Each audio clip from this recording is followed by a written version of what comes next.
여러분, 지혜양기와 또 만나 뵙게 되어 반갑습니다. 살아오면서 쌓인 소중한 이야기들과 건강 정보를 통해 우리 모두가 더 나은 하루하루를 보낼 수 있기를 바라요. 오늘도 여러분의 건강과 행복을 위한 소중한 이야기로 함께하겠습니다. 그럼 시작합니다. 안녕하세요, 여러분. 혹시 요즘 손끝이나 발끝이 이상하게 간지러우신 적 있으신가요? 아니면 별다른 이유 없이 등이나 다리가 속에서부터 간질간질한 적은 없으셨나요? 아, 나이 들어서 피부가 예민해졌나 보다 하고 그냥 넘어가셨을 거예요. 저도 그랬거든요. 우리 나이가 되면 이런저런 게 다 불편해지니까 말이에요. 그런데 말입니다. 오늘 여러분께 들려드릴 이야기를 들으시면 정말 깜짝 놀라실 거예요. 우리가 별것 아니겠지 하고 넘어가는 그 작은 가려움이 사실은 몸속 깊은 곳에서 보내는 급한 구조 신호일 수도 있다는 거예요. 실제로 손끝이 간지러워서 핸드크림만 발랐는데 알고 보니 신장병이었던 분, 발바닥이 가려워서 무좀약만 썼는데 간에 문제가 있었던 분, 머리가 간지러워서 샴푸만 바꿨는데 혈액암 초기였던 분들의 실제 이야기를 오늘 들려드리려고 해요. 정말 믿기 어려우시겠지만 이분들은 모두 작은 가려움 하나 때문에 생명을 구할 수 있었답니다. 만약 그냥 넘어갔다면 어떻게 됐을까요? 우리 몸이 보내는 이런 신호들, 과연 어떻게 알아차릴 수 있을까요? 그리고 언제 병원에 가야 하는 걸까요? 오늘 그 모든 답을 찾아보겠습니다. 본격적인 이야기를 시작하기 전에 잠깐만요. 앞으로 전해드릴 내용이 정말 중요합니다. 구독과 좋아요 한번 눌러주시면 큰 힘이 됩니다. 여러분의 관심이 더 많은 분들께 이 메시지를 전할 수 있게 도와줍니다. 안녕하세요, 여러분.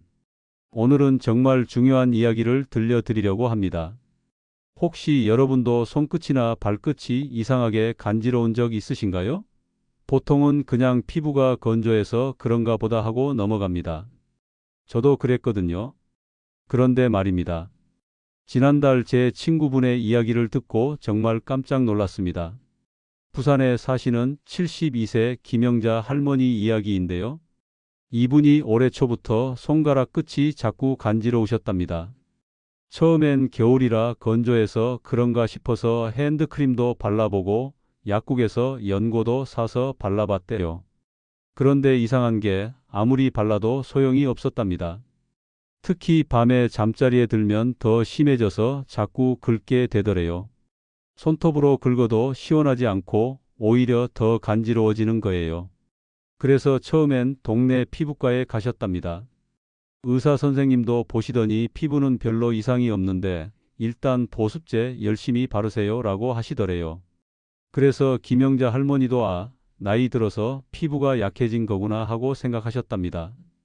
그런데 며칠 지나고 보니까 손끝 간지러움이 더 심해지는 거예요. 그것뿐만 아니라 이상하게 몸이 자꾸 피곤하고 소변을 자주 보게 되시더래요. 특히 아침에 일어나면 눈이 좀 누렇게 보이는 것 같고 입맛도 떨어지고 그러시더라고요. 그래도 나이 들면 다 그런 거 아닌가 하고 참고 계셨는데 딸이 어머니 그래도 큰 병원에서 한번 제대로 검사 받아보세요 해서 대학병원에 가셨답니다. 그런데 거기서 피 검사하고 소변 검사하고 이것저것 해보니까 의사 선생님이 심각한 표정으로 말씀하시더래요. 어머니 신장 기능이 많이 떨어져 있습니다. 만성 신장병 초기 단계로 보이는데 빨리 치료 시작해야겠어요. 정말 깜짝 놀라셨답니다. 단순히 손끝이 간지러운 게 신장 때문이라니요. 의사 선생님 말씀으로는 신장 기능이 떨어지면 몸속 노폐물이 제대로 걸러지지 않아서 피부 끝쪽 신경을 자극할 수 있다고 하시더래요. 그래서 특별한 이유 없이 손끝이나 발끝이 간지러울 수 있다는 거죠. 이 이야기를 듣고 나서 저도 정말 생각이 많아졌습니다. 우리가 평소에 별것 아니겠지 하고 넘어가는 작은 증상들이 사실은 몸에서 보내는 중요한 신호일 수도 있다는 생각이 들더라고요. 실제로 이런 경우가 한두 번이 아니랍니다. 제 또 다른 지인분인 대구에 사시는 68세 박철수 할아버지도 비슷한 경험을 하셨어요. 이분은 발바닥이 자꾸 간지러우셨는데 처음엔 무좀인 줄 알고 무좀약을 한 달 넘게 발랐답니다. 그런데 전혀 나아지지 않더래요. 그래서 이상해서 병원에 가서 검사를 받아보니까 간 수치가 많이 올라가 있고 지방간이 심해져 있더래요. 의사 선생님 말씀으로는 간 기능이 떨어지면서 담즙의 흐름이 나빠져서 발바닥 같은 곳이 간지러울 수 있다고 하시더라고요. 이런 이야기들을 들으면서 정말 우리 몸이 참 신기하다는 생각이 듭니다. 겉으로는 아무 이상이 없어 보이는데 속에서는 벌써 문제가 생기고 있고 그걸 우리한테 알려주려고 이상한 가려움이나 여러 가지 신호를 보내는 거죠. 그런데 문제는 우리가 그런 신호를 제대로 알아차리지 못한다는 거예요. 나이 들어서 그런가 보다, 피부가 약해져서 그런가 보다 하고 그냥 넘어가는 경우가 많거든요. 저도 그랬고요. 그래서 오늘은 여러분께 몇 가지 더 놀라운 이야기들을 들려드리려고 합니다. 정말 믿기 어려우실 텐데 우리 몸의 작은 가려움 하나가 얼마나 큰 병을 미리 알려줄 수 있는지 말이에요. 먼저 인천에 사시는 68세 유은영 할머니 이야기부터 해드릴게요. 이분은 작년 여름부터 머리가 자꾸 간지러우셨답니다. 그런데 비듬이 생기거나 뭔가 눈에 보이는 게 있는 건 아니었어요. 그냥 두피 속에서부터 간지러운 거죠. 처음엔 샴푸가 안 맞나 싶어서 순한 샴푸로도 바꿔보고 약국에서 두피 전용 샴푸도 사서 써봤대요. 그런데 전혀 나아지지 않더래요. 오히려 밤에 더 심해져서 자다가도 깨서 머리를 긁곤 하셨답니다. 그러던 어느 날 이를 닦다가 잇몸에서 피가 나더래요. 그것도 한두 번이 아니라 계속 그러는 거예요. 그리고 팔다리에 멍이 쉽게 들기 시작했답니다. 별로 부딪힌 기억도 없는데 보라색 멍이 여기저기 생기더래요. 딸이 그걸 보고 깜짝 놀라서 어머니 이거 이상해요. 병원에 가보세요 해서 대학병원에 가셨답니다. 거기서 피 검사를 했는데 의사 선생님이 심각한 표정으로 백혈구 수치가 비정상적으로 높습니다. 더 정밀한 검사가 필요해요 라고 하시더래요. 결과는 백혈병 초기였습니다. 의사 선생님 말씀으로는 백혈병이 생기면 혈액순환에 문제가 생겨서 두피 같은 예민한 부위가 먼저 간지러워질 수 있다고 하시더라고요. 다행히 일찍 발견해서 치료를 시작할 수 있었답니다. 또 다른 이야기를 해드릴까? 충남 공주에 사시는 70세 김영숙 할머니는 허벅지 안쪽이 자꾸 간지러우셨어요. 특히 여름에 더 심해져서 처음엔 땀띠인 줄 알고 베이비 파우더도 발라보고 통풍도 잘 시켜봤대요. 그런데 가을이 되어도 계속 간지러운 거예요. 허벅지 안쪽 살이 서로 닿는 부분이 속에서부터 간질간질하면서 참을 수가 없더래요. 그래서 자꾸 긁다 보니까 상처가 잘 아물지도 않고 그러시더라고요. 마침 동네 보건소에서 건강검진을 받을 기회가 있어서 가셨는데 공복 혈당이 높게 나왔답니다. 그래서 다시 정밀검사를 받아보니까 당화혈색소도 올라가 있고 당뇨병 전 단계라는 진단을 받으셨어요. 의사 선생님이 설명해 주시길 혈당이 높아지면 피부가 건조해지고 신경도 예민해져서 허벅지 같은 부위가 간지러울 수 있다고 하시더래요. 다행히 일찍 발견해서 식단 조절하고 운동하면서 관리하고 계신답니다. 이런 이야기들을 들으면서 정말 놀랍지 않으세요? 우리가 단순히 나이 들어서 피부가 예민해졌나 보다 하고 넘어갈 수 있는 증상들이 사실은 몸속 깊은 곳에서 보내는 경고 신호였던 거죠. 그런데 더 놀라운 이야기가 또 있어요. 서울 은평구에 혼자 사시는 75세 정만호 할아버지 이야기인데요. 이분은 종아리 앞쪽이 자꾸 간지러우셨답니다.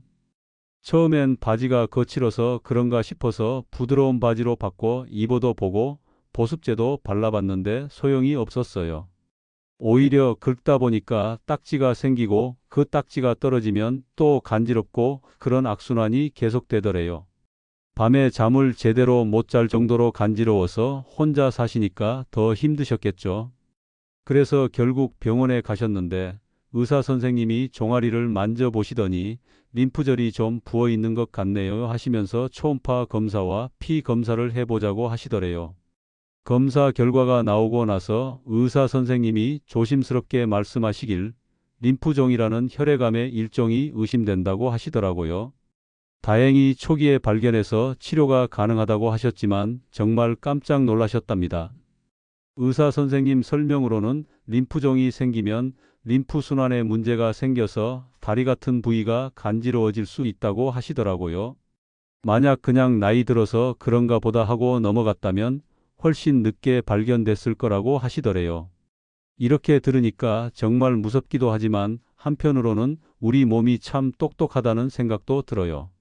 큰 병이 생기기 전에 미리미리 신호를 보내서 우리가 알아차릴 수 있게 해주는 거잖아요. 그런데 문제는 우리가 그 신호를 제대로 알아듣지 못한다는 거예요. 그냥 가려운 거겠지, 나이 들어서 그런 거겠지 하고 넘어가는 경우가 대부분이거든요. 그런데 여러분, 정말 충격적인 이야기가 또 하나 있어요. 부산 사하구에 사시는 69세 장애란 할머니 이야기인데요. 이분은 등 위쪽이 자꾸 간지러우셨답니다. 처음엔 샤워할 때 떼수건으로 너무 세게 밀어서 그런가 싶어서 부드럽게 씻어도 보고 샤워 필터도 바꿔봤대요. 혹시 수돗물이 문제인가 싶어서 정수기 물로 헹궈도 보고 비누도 순한 걸로 바꿔봤답니다. 그런데 전혀 나아지지 않는 거예요. 특히 밤에 누워 있으면 등 안쪽에서부터 간질간질하면서 참을 수가 없더래요. 손이 닿지도 않는 부위라서 등글개로 긁어봐도 시원하지 않고 오히려 더 간지러워지더라고요. 가족들한테 등을 좀 긁어달라고 하면 어머니 여기 빨갛게 된 것도 없고 뭐가 있는 것도 아닌데요 하더래요. 정말 이상한 거죠. 겉으로는 아무것도 안 보이는데 속에서만 간지러운 거예요. 그러다가 어느 날부터는 소화도 잘 안 되고 식욕도 떨어지기 시작했답니다. 그리고 몸무게도 조금씩 빠지더래요. 가족들이 어머니 요즘 많이 드시지도 않고 살도 빠지신 것 같아요. 병원에 가보세요 해서 대학병원에 가셨답니다.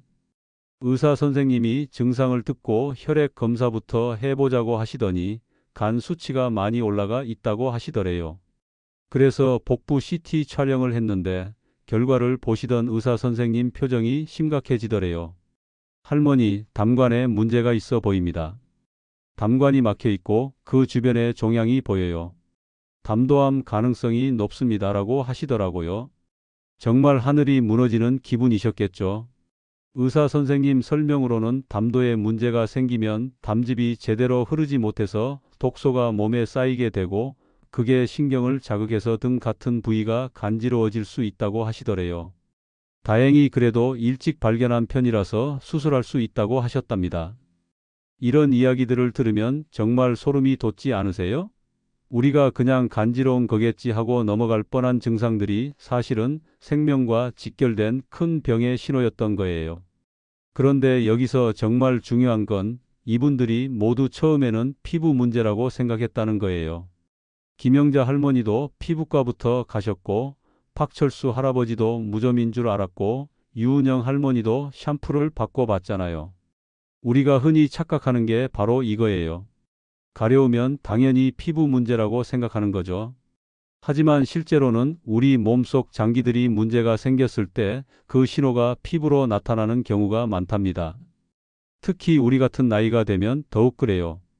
젊을 때는 정말 피부 문제인 경우가 많지만 60대, 70대가 되면 장기 기능이 조금씩 떨어지면서 이런 신호들이 나타나기 시작하거든요. 그런데 또 한 가지 놀라운 건 이런 증상들이 나타나는 위치가 다 다르다는 거예요. 신장 문제는 주로 손끝이나 발끝에서 시작되고 간 문제는 발바닥이나 등에서, 혈액 문제는 두피에서, 당뇨는 허벅지 안쪽에서 말이에요. 이게 우연의 일치가 아니라 실제로 의학적인 이유가 있답니다. 각 장기들이 문제가 생기면 그와 연결된 신경이나 혈관에 영향을 주게 되고 그게 특정 부위의 가려움으로 나타나는 거죠.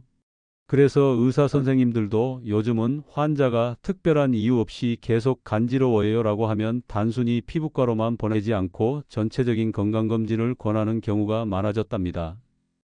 특히 우리 나이대에서는 더욱 그래요. 단순한 가려움이라고 해도 뒤에 큰 병이 숨어 있을 가능성을 무시할 수 없거든요. 하지만 또 한편으로는 너무 걱정만 하실 필요는 없어요. 모든 가려움이 다 큰 병의 신호는 아니거든요. 정말 단순한 피부 문제일 수도 있고 건조해서 그럴 수도 있어요. 중요한 건 언제 병원에 가야 하는지를 아는 거예요. 일주일 이틀 간지럽다고 바로 병원에 갈 필요는 없지만 한 달 이상 계속되거나 점점 심해지거나 다른 증상과 함께 나타나면 꼭 검사를 받아보셔야 해요.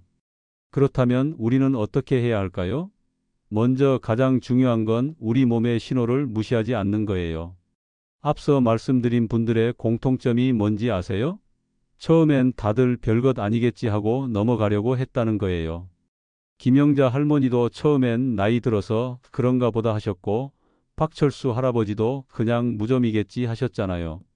하지만 가족들이 그래도 병원에 가보세요 해서 검사를 받고 나서야 큰 병을 발견할 수 있었던 거예요. 그래서 제가 여러분께 꼭 말씀드리고 싶은 건 이런 증상들이 나타났을 때 언제 병원에 가야 하는지 정확히 아시라는 거예요. 첫째로, 가려움이 2주 이상 계속될 때예요.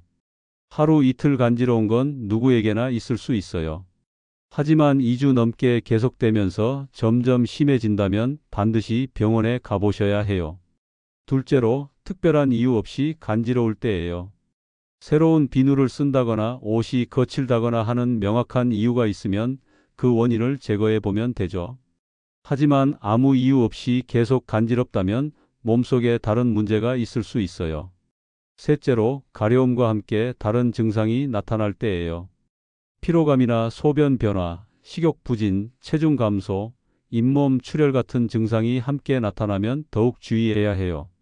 넷째로, 밤에 더 심해져서 잠을 못 잘 정도라면 꼭 검사를 받아보세요. 정상적인 피부 가려움은 보통 낮에 더 심한 경우가 많은데 밤에 심해지는 건 다른 원인이 있을 가능성이 높거든요. 그리고 가려운 부위도 중요해요. 손끝이나 발끝처럼 몸의 끝부분이 간지럽다면 신장이나 혈액순환 문제를, 등이나 복부 같은 몸통 부위가 간지럽다면 간이나 담도 문제를 의심해 볼 수 있어요. 병원에 가실 때는 이런 것들을 미리 메모해 가시면 좋아요. 언제부터 간지러웠는지, 어느 부위가 간지러운지, 하루 중 언제 더 심한지, 다른 증상은 없는지 말이에요. 의사 선생님이 진단하시는데 큰 도움이 될 거예요. 그런데 또 한 가지 중요한 건 평소에 우리 몸을 잘 관찰하는 습관을 기르는 거예요. 매일 아침 일어나서 오늘 몸은 어떤가 하고 한 번씩 체크해 보시는 거죠. 특히 우리 나이가 되면 몸의 변화에 더욱 민감해져야 해요. 젊을 때는 웬만한 건 금방 회복되지만 이제는 작은 신호도 놓치면 안 되거든요. 평소에 할 수 있는 간단한 체크 방법도 있어요. 매일 손끝 발끝을 한 번씩 만져보시고 이상하게 간지럽거나 저린 느낌이 없는지 확인해 보세요. 그리고 머리 감을 때 두피 상태도 한번 체크해 보시고요. 소변 색깔이나 횟수도 평소와 다르지 않은지 관심 가져보시고 잇몸에서 피가 나거나 쉽게 멍이 드는 건 아닌지도 살펴보세요. 이런 작은 관심이 큰 병을 예방하는 첫걸음이에요. 그리고 가족들과도 이런 이야기를 나누시면 좋겠어요. 요즘 어디 이상한 데 없어? 하고 서로 물어보시고 조금이라도 이상한 증상이 있으면 그래도 병원에 가보시지 하고 권해주시는 거죠. 앞서 말씀드린 분들도 모두 가족들이 병원에 가보세요 해서 검사를 받게 됐잖아요. 혼자서는 별것 아니겠지 하고 넘어갈 수 있지만 가족이 걱정해주면 마음이 움직이게 되거든요. 특히 혼자 사시는 분들은 더욱 주의하셔야 해요. 정만호 할아버지처럼 혼자 계시면 작은 증상들을 그냥 참고 넘어가기 쉽거든요. 그래서 정기적으로 가족이나 이웃과 안부를 확인하시고 이상한 증상이 있으면 꼭 상의하시기 바라요. 마지막으로 여러분께 꼭 말씀드리고 싶은 건 우리 몸은 정말 똑똑하다는 거예요. 큰 병이 생기기 전에 미리 신호를 보내서 우리가 대비할 수 있게 해줘요. 문제는 우리가 그 신호를 제대로 알아차리지 못한다는 거죠. 오늘 들려드린 이야기들처럼 작은 가려움 하나가 생명을 구할 수도 있어요. 김영자 할머니도 만약 손끝 가려움을 그냥 넘어갔다면 신장병이 더 심해졌을 테고, 장애란 할머니도 등의 가려움을 무시했다면 담도암을 훨씬 늦게 발견했을 거예요. 그러니까 여러분도 이제부터는 몸의 작은 신호들에 귀 기울여 주세요. 별것 아니겠지 하고 넘어가지 마시고 조금이라도 이상하면 주저하지 말고 병원에 가보세요. 그게 바로 건강한 노년을 보내는 가장 확실한 방법이에요. 여러분의 건강한 하루하루가 모여서 건강한 인생이 되기를 진심으로 바랍니다. 이 영상 끝까지 시청해 주셔서 진심으로 감사합니다. 여러분의 구독과 좋아요는 더 많은 분들에게 이 소중한 건강 정보를 전하는 데 큰 힘이 됩니다. 앞으로도 여러분의 건강한 삶을 위한 따뜻한 지혜로 함께 하겠습니다. 감사합니다.